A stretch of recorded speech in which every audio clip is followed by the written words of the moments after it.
सबको जय मसीह की। मेरा नाम स्टीफन है।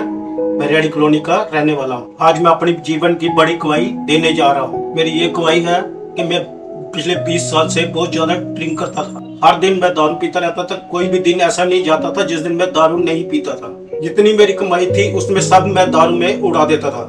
नशे में धुंध रहना, मेरे को घर में झगड़े रहते थे मेरे उसी वजह से। मैं बाहर से दारू पी के घर पे लेट आता था। मेरे घर वाले मेरे को दारू के लिए बोलते, छोड़ने के लिए बोलते थे। मैं छोड़ नहीं पाता था। मैं दारू छोड़ना चाहता था पर छोड़ नहीं पाता था। बहुत दुख होता था मेरे को। मेरे घर वाले चर्च जाते थे। घर वाले जब भी मेरे को बोलते थे चर्च जाने के लिए, मैं रात को तैयार हो जाता था। सुबह के टाइम पे जब भी देखता था मैं चुपके से निकल जाता था बाहर। चर्च नहीं जाना चाहता था। एक दिन घर से बाहर निकला। बाहर निकलते ही मैंने जमुलोचन मीटिंग का पोस्टर देखा जो 11 अक्टूबर 2022 को जमुलोचन मीटिंग में मैं गया था। मैं बाहर से ही ड्रिंक करके चला गया था वहाँ पे। उसके बाद मैं घर पे आ गया। रात को सो नहीं पाया। मेरे को ऐसे लगा जैसे कि मेरे भूचाल आ गया मेरे पे। मैं सुबह उठते ही मम्मा को बोला कि मेरे आज रात को कोई भूचाल तो नहीं आया। मैं सो नहीं पाया रात को। मेरे ऐसे हालत हुई मेरी खराब। को ऐसे लगा जैसे भूचाल आया हुआ था। मीटिंग के बाद मेरा दारू पीने का कोई मन नहीं किया। उसके बाद एक हफ्ते तक मेरे को कोई दारू की तरफ मन नहीं किया मेरा पीने का। ऐसे कि पूरी तरह ही मेरे को दारू ने छोड़ दिया जैसे लगा। फिर मैंने चर्च जाना शुरू किया। जैसे कि चर्च जाना शुरू किया संडे को, तो बुधवार को चर्च जा रहा था। मैं लगातार जा रहा था। मेरा जीवन बदलता ही जा रहा था। काफी सा मेरे को अच्छा सा महसूस होने लगा कि बहुत ही अच्छा सा मेरे जिंदगी में अच्छे काम होने शुरू हो गए। ड्रिंक वगैरह दारू का उस तरफ ध्यान ही नहीं जाता। कोई किसी की नशे की तरफ बिल्कुल ध्यान नहीं गया मेरा। अब मुझे 11 महीने हो चुके हैं मेरे को दारू को हाथ लगाए हुए। अब मेरे घर में कोई लड़ाई झगड़ा नहीं होता है। अब मेरे घर में बहुत शांति है, बहुत सुख शांति है।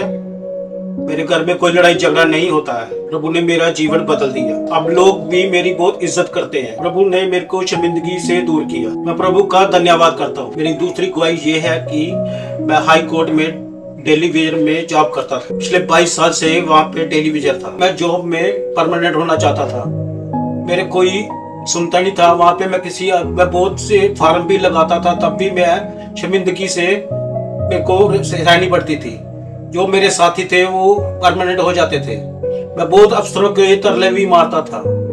मैं दिन भर उनके घर पे रहता था, उनके काम पे बिजी रहता था। मैं क्या मेरी वो भी सुने मेरी, और सुनते नहीं थे। मैं अपनी आधी जिंदगी डेली वेयर में गुजार दी। बहुत सी शर्मिंदगी महसूस करता था। कोई परमानेंट होने का कोई जरिया नहीं मिल रहा था। फिर मैं रेगुलर चर्च जाता रहा। संडे और बुधवार को चर्च जाता रहा। जब भी पास्टर जी ये घोषणा करते थे कि आपको प्रभु परमानेंट जॉब में करने जा रहे, तो मैं घोषणा को रिसीव करता था।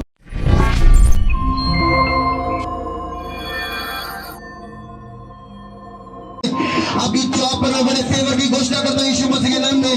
प्रमोशन फाइल्स के चलने की घोषणा करता हूं यीशु मसीह के नाम में। घोषणा को रिसीव करने के बाद बंद दरवाजे खुल गए। उसके बाद अचानक से मेरा ऑर्डर आ गया। मैं 22 साल से टेलीविजन में जॉब कर रहा हूँ, पर मेरे प्रभु ने मेरे बंद दरवाजे खोले। प्रभु ने मेरे पे फजल किया। मेरे अफसरों के दिल को बदला और मुझे परमानेंट जॉब में परमानेंट किया। और मैं मेरे परिवार बहुत खुश है। इन दोनों बड़ी गवाहियों के लिए प्रभु का धन्यवाद करता हूँ। और मैं प्रभु के दास पास्टर जैन जी का मैं धन्यवाद करता हूँ। सबको जय मसीह की।